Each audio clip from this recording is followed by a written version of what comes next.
Ladies and gentlemen, welcome to the CONCAFA Pod. I am one of your hosts, Bubba Gumpino, joined by not one, but two footy legends. Geoff Cameron Brek Shea. How we doing, lads? We're doing well, man. How you doing, Yeah. All is well. Fucking Liverpool's back, brother. 2 in a row. Fucking Arn slot in. Things change quickly. 2 games. Hey, you gotta love it. Hey, actually, that's a great way to start this show today, because you know what? All the shit that was happening with Salah, this, and that, we don't know if it's going to be his last game because he gave a little farewell clap. You know, that was gave a little bit more question to his future at Anfield. But I'll tell you what, his response when he came in, got called in, that was nice to see because he had an impact immediately and he had a great game. So. Had that one at the end too. Chiesa laid that on. That would have been sick if he scored. I tell you what, I'm a Gakpo fan. I like Cody Gakpo. I like him as like a guy who plays like sometimes. And what you're seeing now with him hurt, like Kierke's looks like a different player now that he's like Gakpo's not on that side. They change how they're playing. I got to give fucking credit to Curtis Jones, man. That guy's been fucking brilliant, dude. He's the only Scouser. He's one of the only English players left there, and he's a Scouser. He's been unbelievable, and he didn't shy away from the cameras when it was going bad too. So I got to give him a lot of credit, man. Love that. He's the new trend. I think it's time for Mo Salah to move on. That's my take. I think he stays. I think it's time for a new era. Yeah, I think he stays and gets... Not in a bad way, I'm just saying. Yeah, I think he gets sold in the summer, but I think he does stay in January. Because with the squad we have, I don't think we can afford to let him go, man. Like, we don't have that unless we bring somebody else in. But I don't think... they sell him, though? Yeah, I don't think Saudi's spending the money you want in January. I think that's a summer move. I think they'll spend it if they get a chance to spend it wherever they can. I mean, dude, how good is Ekitike? I mean, he back at the number 9 spot. He's unbelievable. He was flying everywhere. He was driving. He was causing all sorts of problems. And now you think about it, like Isak hasn't looked great. Think about all the strikers that were brought into the Prem this summer, bought big money. Man U, that guy barely plays. Yorkes for Arsenal, he hasn't done shit. Not been great. Yeah, it's like every big name striker that has been bought besides Hugo has not been great for their squads. Yeah. Well, you know what? He's young too, man. I still think there's a big like, just to go back to the forward issue, right? For Arsenal. When was the last time, like, if you don't really have a good forward, like a target forward or a forward that's just going to fucking score you goals, yeah, it's going to be really hard for you to win the Premier League. Oh, yeah. You know, and I think, listen, I want Arsenal to win, but I think that's where it's like, you know, you have Liverpool, they have how many guys can score, right? How many guys are currently scoring for them? I do think that's a problem that Arsenal is going to have or is having, right? Sort of now. But now you start to see Man City, Haaland do these scoring. He struggled towards the end of last year, he was like kind of in that drought, right? He wasn't scoring goals. Now he's flying. And I just think that the big money moves this summer, I think this, and we said it before in the beginning of this year, these big money like moves adds a lot more pressure to them as players and the clubs that they're going to. They have so much pressure to perform. And if no time to adjust. Yeah, especially like you said, Brek, like time to adjust. And also you're at any other position you can kind of, let me play this out. I can be all right here. Like Florian Wirtz, like everyone's like, okay, everyone knows he's good. He doesn't have the assists or the goals, but we know that he is good at this point, and he's going to be good. If you're striker, you have to score. Like, legitimately, you have to score. And that's a tough place to go into, man. Yeah, I think go ahead, Brek. Yeah. Oh, I was going to say, I wonder, like, to win the Premier League, you need your striker to have 20-plus goals, right? I mean, unless you have a front three that's scoring 15 apiece, or some 10 to 12, and the front three together, you got to have somebody. I mean, So I like you said, there's a lot of responsibility. So Arsenal right now, without their main guy scoring or a striker, it's got to be scored from everywhere else. So people are putting it together and they're scrapping by, and they're not cruising through teams. And Holland is also so absurd. Yeah, like what he's doing every game. He's a special breed, him man. and Mbappe, every time you roll the ball out there, they're going to score in that game. Yeah. And it's incredible. And you know what? Hats off to Phil Foden too, man, because he went through a bad spell and now he's flying again too. And looks happy out there. Yeah. Just in the right time. But I will say, I think we talked about it a couple shows before of like that adjustment. And when the forwards coming in, they don't really have that adjustment if it's a late transfer. Like, think about a lot of these guys are either with their team, it's an early buy, like beginning of the window, because they're like, hey, we need to get this and get this done. And they sign him right away. And now he's in preseason. And you have that amount of time to build up and get used to the guys. And yeah, there's, those certain exceptions for big name players and they kind of fit seamlessly, but I would say like the ones that are transferring into a different league or are completely different styles, different approaches, I think it's much more difficult, and I think especially for forwards, maybe not for like defenders or midfielders, but for forwards, I was guarding, defending them. It's easier for us to do a job, especially if you know the system and we're fucking eating it up, or if they don't know the timing, the runs, and all the kind of the system, the ins and outs, if they don't have that experience and they don't create that relationship with the players during preseason, they're at a disadvantage. So I think it's now just kind of catching up. They're not having form. They're been binned off in the bomb squads in their team because they're not signing the contract. And I think there's a lot more to play to that, but if you're going to spend that much money, you got to fucking perform because it's going in your bank account, right? So, yeah. I mean, the guy for Arsenal, if you watched him last year with Lisbon, it looked like he was a man amongst boys. Oh, he bullied everybody. He was pacing everybody. And I think he just realized you're not doing that to these defenders. So you're going to have to learn to play a different way. Gun to your head right now, Man City or Arsenal win the league. Betting man is going to say City, right? No.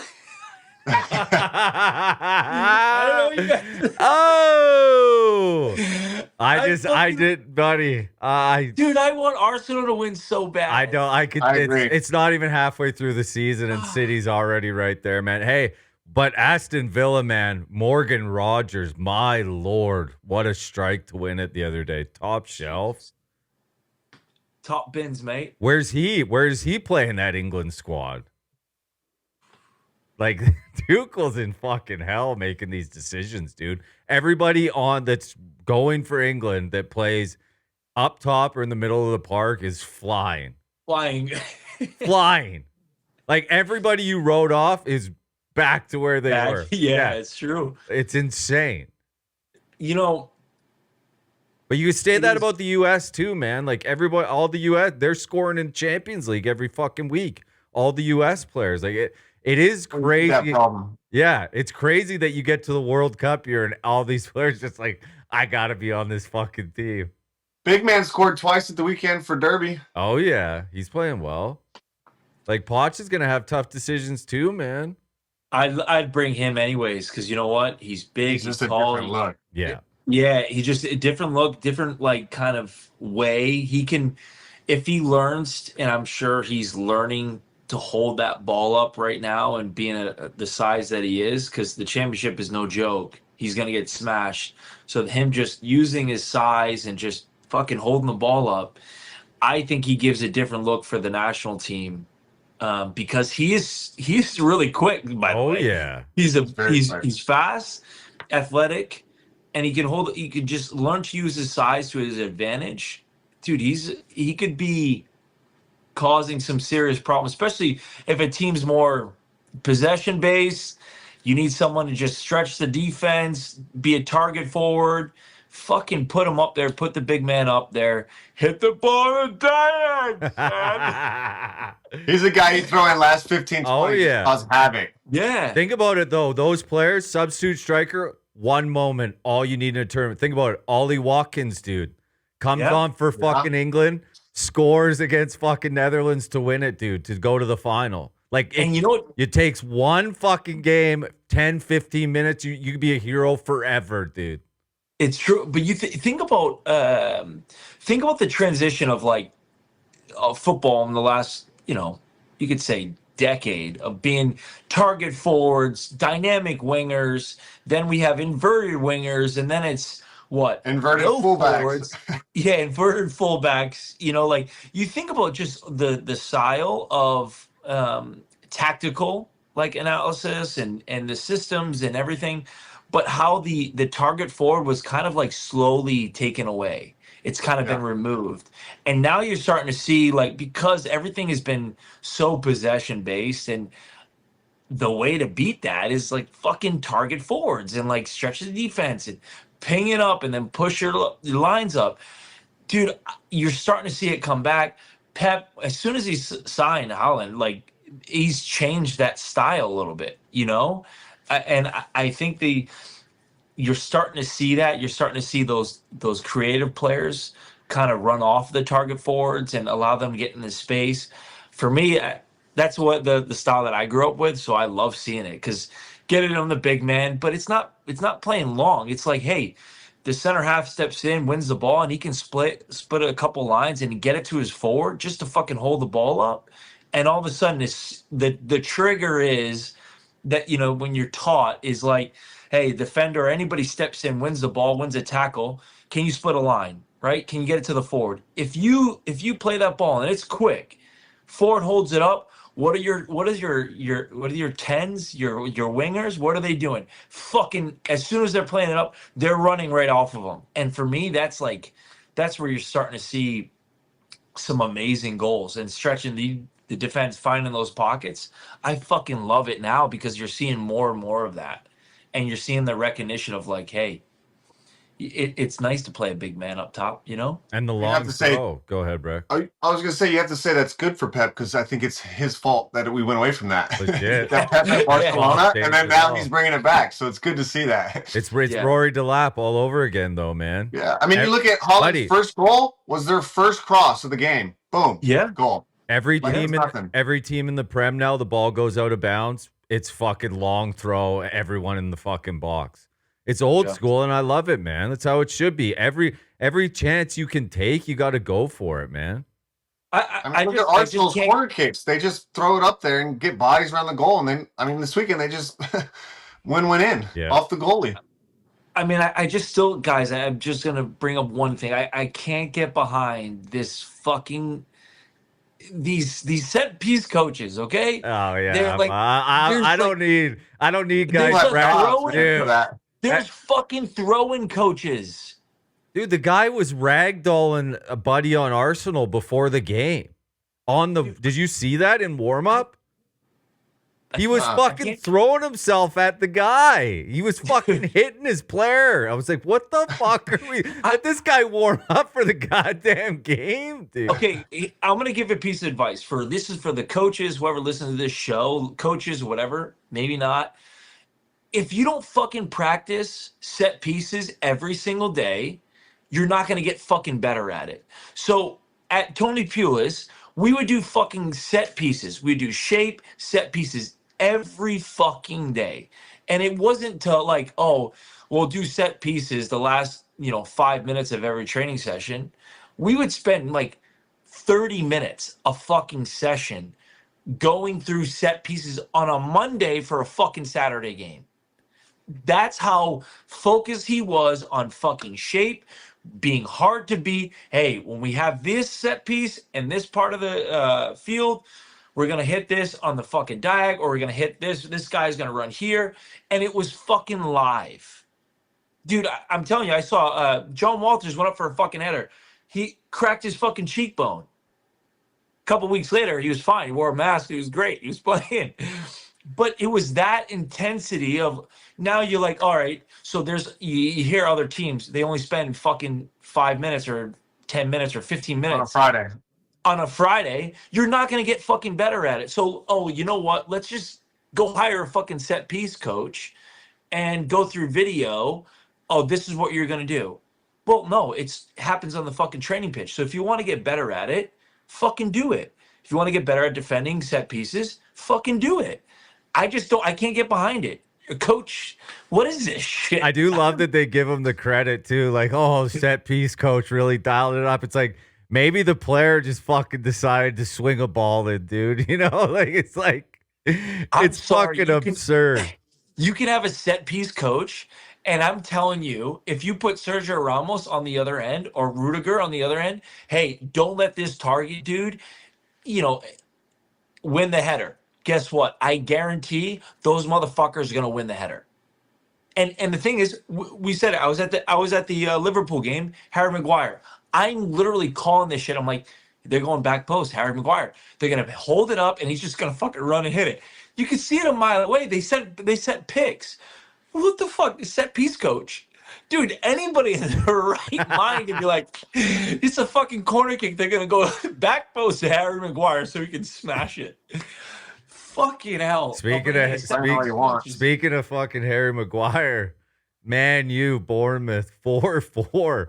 What a fucking banger, dude. Holy shit, man. Oh. Back and forth. Hey, if Man U's playing like that, I'm good with it. Hey, fucking let it eat. Let it eat, boys. Did you see the two managers at the end when they shook hands? They both were like, oh, just exhausted. Like, dude, and Man U's goalie made a massive save to keep it tied at the end, too. Dude, I went to take a piss, like, the Tom Hanks, like, League of Our Own type piss, a long piss. I come back and it's fucking 4-4. Dude, I was getting updates on my phone. I was like, this thing glitching out, dude? What the fuck is going on? Insane. There's always one of those games like that around Christmas time, though. Yeah. For as long as I can remember. There's just always Boxing Day this year. So. Wow, there's one. We got one match still. Yeah, the game's not officially gone, but it's close to being gone. But I mean, I don't know. You read every day about Amorim. I think Amorim's got time, man. I really do, and I don't think Man U has been that bad either. They've gotten better offensively. They haven't. They obviously not where they want to be, but they're better than they were last year. I think you could say this time 100%. Yeah, I think you can say they are improving. Oh yeah. Like they're not a laughing stock at this point. They picked up a few more 4 months ago wins back to back, right? Yeah, they're not going to get 5. That guy's fucking hair is going to be growing forever. But what's your thought on Bruno? You never cut it? No, dude, he's going to be growing all year, dude. The thing's fucking. He's a celeb over there. I'm sure. Yeah, Lego hair. What's your thoughts on the Bruno Fernandes situation? I didn't like that. Especially after a game like that, you score that free kick. The timing that these guys, Salah's. Yeah, I was gonna say, why did that come out, buddy? The timing that these guys are dropping this shit. It's like, unless it's because they want to get sold in January, which could be a possibility. But you could do a fucking sit down whenever you want, dude. And it's like you're doing it right after a game that you. It's the exact same thing. Like. They were up and they drew 4-4, and now you're saying, well, the team wanted to be gone. It's like, buddy, like unless he's hearing through obviously January right now. Yeah, like that. That they're his agent heard from chief exec or the sporting director that hey, they're still like hoping that you're gonna leave or seeing if they want to entertain some offers. That could be a possibility. So maybe that's why he said it. I think he's a great player. I don't think he's a captain. I don't think he'll ever be a captain. I don't think that's in him, but that's not a knock on him. I think Bruno is a fantastic player. Technically, he's unbelievable. He can hit that long ball. He can get the ball anywhere he wants at any time. Well, here's a question for you then. If you don't think Bruno's a captain, which I can kind of agree with you, who do you think would be a replacement that could lead the team? Well, I'm going Slaved every day of the week, but is he out there every game? I fucking love Slaved. I don't care what. I think Bruno's captain by default. Yeah, like I don't know who else is out there every game. That is the issue. But I love Slaved. I like McGuire. I'm with you. And He's I fought think too, man. He's fought to get his place back. Like he didn't quit. You're right. He's got big shoulders. He can take the pressure. I mean, dude, he gets slaughtered. He was getting slaughtered from buddy. From England fans to fucking. But that's the price tag too, man. Like anytime that guy puts on the England tarp, he's lights out. That penalty. He's Superman. Dude, what are you talking he might have about? hit the greatest penalty of all time for England when they lost to Italy in shootout. He hit that thing top shelf. He broke the fucking camera. The issue with Maguire is if you don't watch him all the time, he will do something in a game that just looks so fucking asinine. And it'll go on the internet. So if you're not watching, it's like the old Phil Jones. Like the only thing anybody remembers Phil Jones for is falling over and trying to head the ball on the ground. Oh, that was like brilliant. guy was a fucking legend, dude. Like he was a great center back. But if you're not watching week in, week out, that's all you'd remember these guys for. And it sucks for them, but that's how the internet works. Yeah. Yeah. No, I think they're definitely going in a positive direction. But we'll see if. What do you think? What do you think about Spurs lose 3-0 to Forest? I mean, Daesh has got the fucking Forest going on. I mean, Daesh will fix your problem. I don't know how long it'll last, but he'll fix it. They're calling for Thomas Frank's head now. It's like, I don't think they should. I said it back then. I really think they should have stuck with Ange for one more year, dude. I agree. I just feel like that club is just fucking. It's the top, but that's the thing. Everyone knows it's the top. The issue is the fucking owner. I mean, Pochettino over there takes them to a fucking Champions League, right? Bring in Mourinho. Mourinho gets canned. Same. It's like it just doesn't make sense. And Ange, what? They fucking wins, and they get rid of trophy, yeah. And like I think Thomas Frank is a good coach, but you gotta fucking give these guys some time, dude. It's not realistic to be like, we're what, 16, 15 games into the season? Yeah, this guy sucks. It's like, that's not even enough time to get anything figured out. He's probably like, hey, you know what, guys? We have a win tonight. You guys go enjoy a nice bottle of red wine. Fucking, dude, this guy, fucking, we were playing, it's QPR versus Brentford. And this fucking clown has the audacity to go on after. So I think was it away. So we lost. Like it was like 1-0 or 2-1 or whatever. And after the game, he goes on like Sky Sports because you can see it right when you get on the fucking bus. You're headed back to the training ground. You hear it saying, "Oh yeah, we're gonna go home and have a nice celebrate, have a nice glass of red." So then. I got asked after the game at home. We're playing Brentford at home, and then we fucking beat them. And after the game, I was like, "Oh yeah, tonight we're gonna take that bottle of red wine and we're gonna have a couple glasses." And I'm like, "Dude, you just pissed guys. Like, just be professional, man." Like, you can't. These guys, they gotta ride the wave. They gotta fucking. It's gotta be up and down. You can't fucking. You can't just stay in the fucking middle, dude. Oh shit. The game's gone. The game's gone. Dude, the derby between Sunderland and Newcastle. First one in the Prem was or it's the first one in 10 years in the Prem. Wow. When you watch that game from the start, it was the old school feeling. It reminded me of, remember when Phil Neville left to go to Everton? And he was the captain, and there's the tunnel shot of Gary and Phil, and they're both captains, and they're looking fucking straight ahead. They don't look at each other. And no one's talking to each other. Yeah. That's what this fucking game was, dude. It was fucking Newcastle, Sunderland, and it was you saw it from the tunnel. This was old school fucking beef, man, and it delivered. Sunderland wins. That place went fucking bananas, dude. Here, just so. Who would you take, Phil Neville or Gary Neville?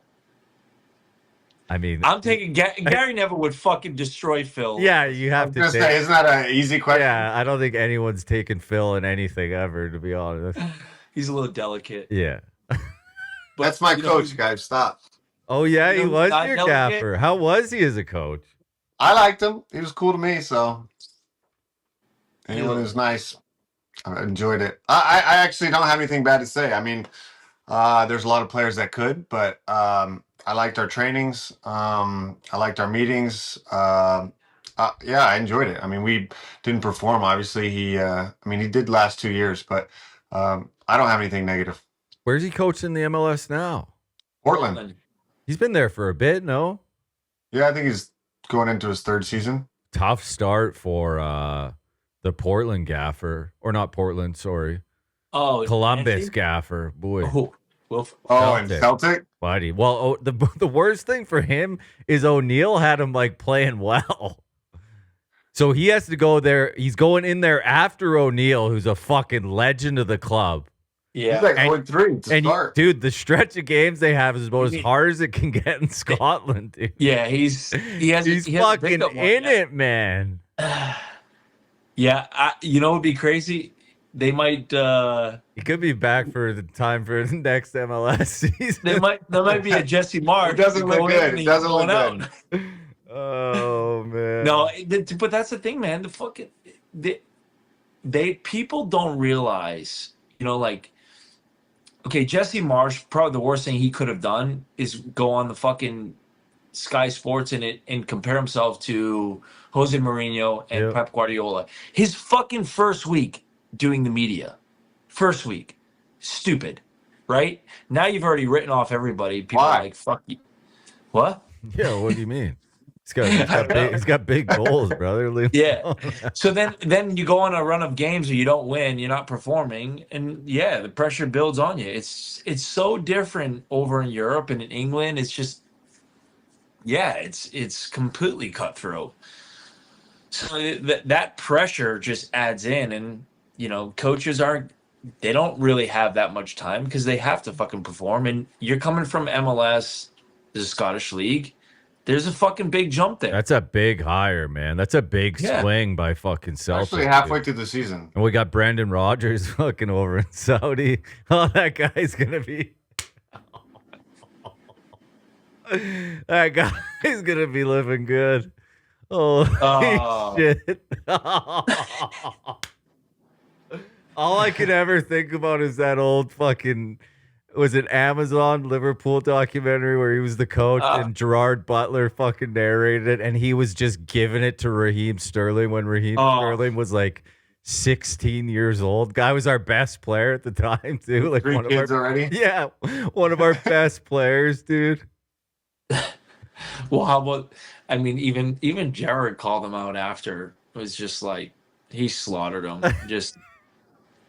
But I think he did recently. Actually, I saw a clip like a couple weeks ago. I think it might have been on Ferdinand's show. Actually, yeah. But he had a good little run for a while, didn't he? Oh yeah, we were right there. The problem with him is he refused to like. There was just never a thought to fucking sit in. Yeah. It was like we played Chelsea at home. You knew what Mourinho was gonna do. Because he worked under Mourinho for years. Yeah, and the guy just said, fuck it. And we just rolled with the same old shit. 4-4-2, Sturridge, Suarez up top. You had Coutinho, Sterling in the middle of the park, and fucking Gerrard slips, and the rest is history, and fucking Man City wins the league. Well, dude, I just remember hearing like when Glenn Johnson came to Stoke, and guys were talking, we had Joe Allen and shit, right? And they were like, fucking hell. Rodgers comes in, starts fucking saying and doing the same things that Mourinho would do. And because obviously Glenn Johnson was at Chelsea. So he was there under the same time. And he was like, dude, this guy's fucking speaking Portuguese on the side, like squaring it. Good fucking guy. And everybody dude. was dying because he's like, oh, it's just what happens when you're like, you know. He got the sack. I'm very British. He got the sack pretty quick after that season, though. He was done pretty quick. And then Hodgson, go ahead. No, I said swearing in the UK, swearing in Europe in general is on a whole different level. Oh right? yeah. So when I get angry, and Brett will know, when I get angry if I'm on the pitch, I'm like, I have a little bit of more of a British twang that comes out because I'm like, fucking aggressive, and Twang just or because vulgar? on the pitch you'd have the managers or like the guys would just be fucking grafting and like slaughtering each other, like good banter and just good tackles and shit, so that kind of comes out naturally for me now, and so I like Brek will make comment. Oh, that was a little British comment there. Dude, and then fucking. No, I say, oh, there he is. That's the English passport side of him. Yeah, I think I saw that when I was fucking on. You got to be healthy this year. I can't fucking take you screaming in my ear Dude, again. I'm not doing anything for 8 weeks before.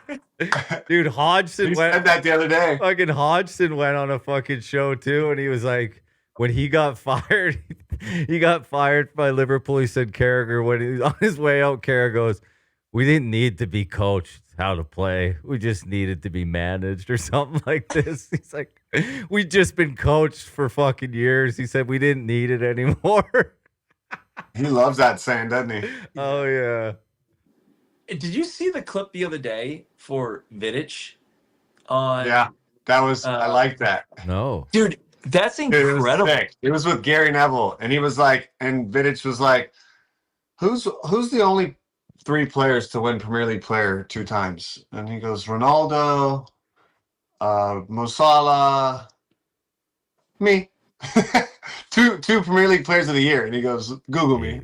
To Gary Neville. And like, cause no one fucking, you just forget like how much of a stud Dude, he was. Dude, him and Savage. Ferdinand were him. Dude, they were so good. I'll always remember the one game when Liverpool got him. They beat him 4-1. Torres fucking left him in the dust. It was all Yeah, but time. that Torres was a different player as well. Buddy. Holy cow. When he first got to Liverpool, he was Dude, unbelievable. it was man. so fun to watch.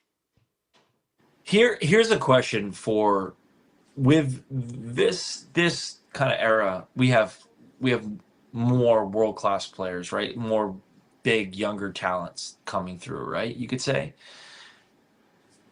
Take it back to when you can say Ronaldo was at United and you had Skirtle, you had Vidic, you had Drogba, you had Van Persie, you had Nani, and like all these guys, right? Mata, and playing in the league. Do you think they compare the standard now of like talent wise, skill level, and everything like that? Or is it more just straight athletes? Because it's becoming more of a question that you're starting to see, like, Premier League is a lot of athletes, which I agree. I think the game has just evolved, and they still have to have an incredible skill set. But I think all sports are the same like that right now. Like, I mean, even 20 years ago, like the training available and the way they're starting younger, they're starting at higher places. I think in all sports, you're just getting more at an earlier age, so it's making you, better. Whether it's for the good or the worse, we'll find out. But I just think the game evolves and all things, right? It felt for me. It feels like the players were just in places longer. Yeah. And there was more of a rivalry. Like, even when Liverpool wasn't good, you knew it was fucking Carragher, Torres, and Gerrard versus fucking Man U, who was the best, Yeah. And players just stuck it out. And if you had, like nowadays, do you think if Nani went to Man U, how long would he have been there playing like he was and not playing every game? He would have been there for what, a one season? Yeah. And then he would have been gone. And you're not seeing the academy guys. Like, you brought it up last week, Harry Wilson scoring that goal, Brek. Like, that kid came up through the Liverpool academy, and he was like one of the best we've had, but you had to sell him because there was no place for him. Yeah. I think that's how the game has changed. There's just so much money in the transfers that you're not seeing the academy. And that's why I go back to Curtis Jones, man. Like, he stayed and fought. Like, you played against, remember Flanagan, who played right back for Liverpool? That guy was a fucking maniac on the pitch. Yeah. Because it meant more to him, dude. Like, that was life or death for him, man. Like, he came Flanagan. Dude, he was a fucking, when he was healthy to start his career. He did not look like a fucking footballer. No, he did not, dude. But he was unbelievable when he came into the squad. Dude, like, we were all like, the first game, we were like, fucking, who is that? You're like, it's just, and then he would do like, I mean, he would make some, shit. Oh, But then yeah. he would do some things, and I'm like, and I would just be like on the highlight reel on the bus, and I'm Oh, like, yeah. what the fuck Yeah, is dude. going on? It was insane. But you're right, man. Yeah. So I just think for me, that's the one thing that I don't like about the game changing. It's like I love the story of the academy player who came through and is like a club legend, man. Yeah. Well, you kind of touched on it with the coaches not lasting as long now. So, I mean, it goes the same with players, right? So Coach players and can move for money, coaches get fired and move and take players, and players want to leave because different coaches come in instead of just, fighting for a spot in the same place. What's the longest tenure of a manager? Is it Oh. Ferguson? yeah, Got to be sure. Arsene Wenger. Arsene Wenger? Yeah. I think it was them two. Or it was like I don't want to. They wanted Arsene canned for years, though, man. Like, Yeah. you remember at the end of his time, like every year it was like, are we sticking with? Like, he stepped down, didn't he? Yeah. But like every year, How thick did they play under him though for a long time though? The buddy, game they they played were- was unbelievable. they were so good in their prime. That Arsenal. What about Jack Wilshere when he first appeared? Him and Oh, Tess, they were like filthy. kids, dude. They were so good. Dude, I'm telling you, Fabregas. they had Arshavin, Rosicky, Oh, fucking Walcott, Ramsey, Wilshire, Van Persie, Carzola. Oh, they had Arsenal, Oxlade-Chamberlain as like a 16-year-old coming Dude. from underneath them. Maybe one of the best. He was fucking when he first came to Liverpool. Everyone was like, "Why are they buying this guy?" Klopp Yeah. turned that guy into a fucking machine in the middle of the Yeah, park. Mertesacker. He scored a blinder against Man City in a massive game too. Is he still playing? I think he's training somewhere right now. I saw Who? Ox. Couldn't tell you. You just never stay healthy at the end, man. Yeah. I mean, Did you see what about that? Did you see this 18-year-old kid, Gabri Valero? The fucking moves he was pulling. No. for Real Madrid, the academy, I believe. oh yes, I saw the video, Buddy, bro. fucking Real Madrid, bananas, get him on the dude. first team now. Dude, I could, Filthy. dude, that was unbelievable. Dude, he takes them everything, goes through, goes from the right side, cuts in the box, like da da da da. Goes. Are you through, talking about the like, one that Marcelo called out and was like, "This guy's the Yeah. yeah, that guy." Who the fuck is that guy? Yeah, I don't know, but I like it. He squares him up flat, Well- going sideways. Yeah. Get him in the squad. Real Madrid, they win. They bounce back, win 2-1 after losing to City. Two goals for Rafinha. Barca wins 2-0. They're still ahead of the pack, but feels like Real Madrid will. Dominated. I mean, Barcelona. The weird thing is, and I'll say this, and I've seen this a lot. With Barcelona, it feels like Rafinha is the guy that stirs the drink. You're right. But Yamal will get player of the game. Like Rafinha scored. I watched this game. Rafinha scored 2 goals and was lights out. At the end of the game, they're handing the fucking player of the game to Yamal. I'm like, was I watching the wrong fucking game? Yeah. It happens a lot, man. It's starting to people on the internet. It's starting to get traction, dude. Because Rafinha was up there for Ballon d'Or too, man. Like, think about this guy was at Leeds a few years back. He's unbelievable. But He scored 20 plus goals, and he was a winger last year. Yes. Yeah, but it's like the media, like of now They wanna build Spanish somebody people, up, right? they're all going against him. So now they gotta are they doing it to try and build his? I don't know. That's the bullshit. The politics. It's like, where do you go into, like, oh, you got man of the match. Well, was it voted by the fans? Well, because what? The fans all love the new number 10. Yeah. Or if you look at like the actual game and who had the big impacts and who's the one that like changed it, they wouldn't choose him. It was like, It's La Liga building another icon for the next 10 years, and they know he's going to be there. And he's a Spanish kid, so that's what you're talking about, the politics and all that. yeah, I think that's where it's like, dude, I love watching a game where like you can tell like the ones that do all the dirty work, that do all the grafting, but then they do the most important things, and they will always be overlooked. They will always be overlooked But then, you know, you get the guy that's the super creative, one chance, boom, goal, man of the match. Well, he only fucking showed up for 2 minutes. That's like Sozablai at Liverpool, man. Yeah. Like, he's been there a few years now.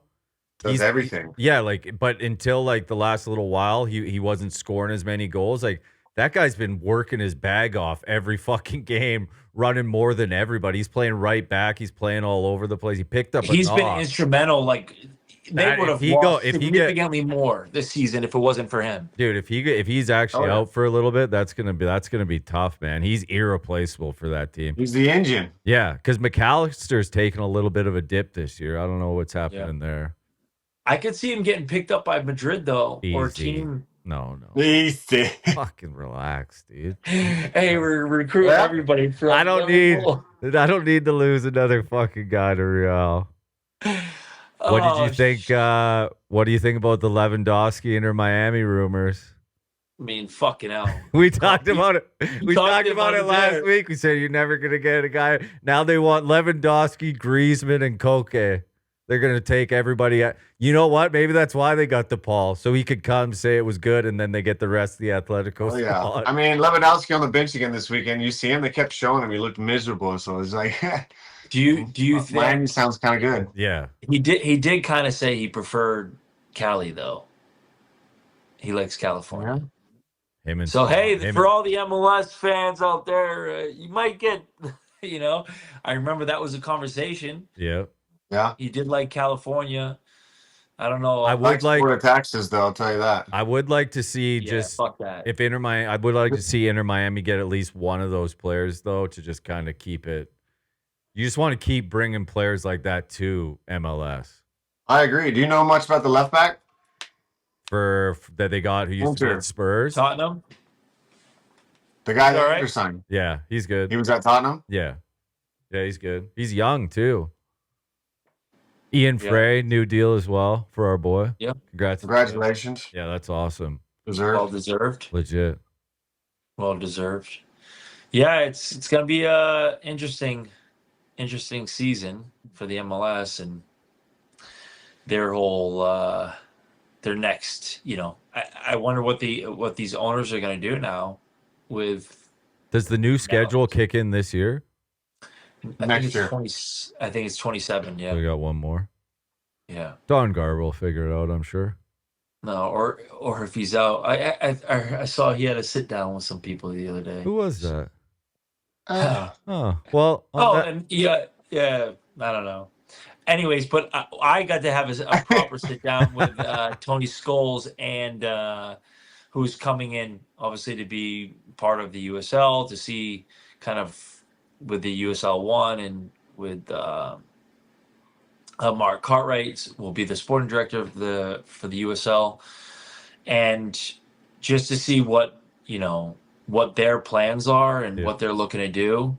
It's a big project, and they're fucking super excited for it. They're super pumped. I got to see a little bit. You got to hear a little bit more of their vision and where they want to go and what they want to do. I'm fucking pumped for it, dude. Like just for the grassroots of things, just taking back getting that culture to the fans and not being a commercialized, but like to create that story, and have it like resonate with the fans. And I think they do that and they get that right. It's going to be very, very similar to that European feel. And that connection that the fans have with the players and with the club, and it's going to start off small, but I think it's got some really, really big upsides and a lot of potential. So it can go, man. You saw it at that Vermont, like that Vermont team was bananas. You saw it last night. 9 million. Last 9 million. That club made this season. Wow. Last night, Washington Huskies win the national championship. Like that place was going bananas, dude. I didn't even know Golden Goal was still a thing. I love sign me up for Golden Goal any day of the week. I take what Golden about Target Goal. Time? Fuck that. Yeah. I'll take Golden Goal over Target Time is Golden Goal. Yeah, I'll take that minus over the players. Any extra time you could ever do. It's unbelievable, man. The way the Highly game stressful. ends, it's hell if you What lose. what was the reason why they took that away? Remember they went to fucking silver goal, dude? Well, more minutes, more playing, more TV, more money. Yeah, they went to silver goal for like That's why a year. Whereas like if you every scored international 2 game, goals, 10 extra minutes. I don't remember the silver goal you're talking about, Gumpy. I think it lasted only like a year, if I am correct. It sounded like it went well. Yeah, I mean golden goal. So explain that though. Hold on, let me search silver goal. Because you're right. Give me facts here. The FIFA, obviously, the extra time, right? Here it is. Silver goal rule was short-lived experiment used by UEFA 2003-2004 as a compromise between the immediate end of the golden goal and no rule at all. A goal in the first half of extra time meant play continued until that 50-minute period ended, allowing the opponent a chance to equalize. If no equalizer, the scoring team won. But the rule was confusing and quickly if you scored in the scrapped. first period of overtime, the game was over at half, unless the other team tied it. Yeah, but then what if you scored 2 in the second? What? That is a bad rule. That is. I apologize for bringing up the silver goal. Let's move on. I just got mind fucked, by the way. On the worst rule of footy ever created, we'll get out of here. We appreciate you all following along, watching and listening. We'll see you next week. Cheers.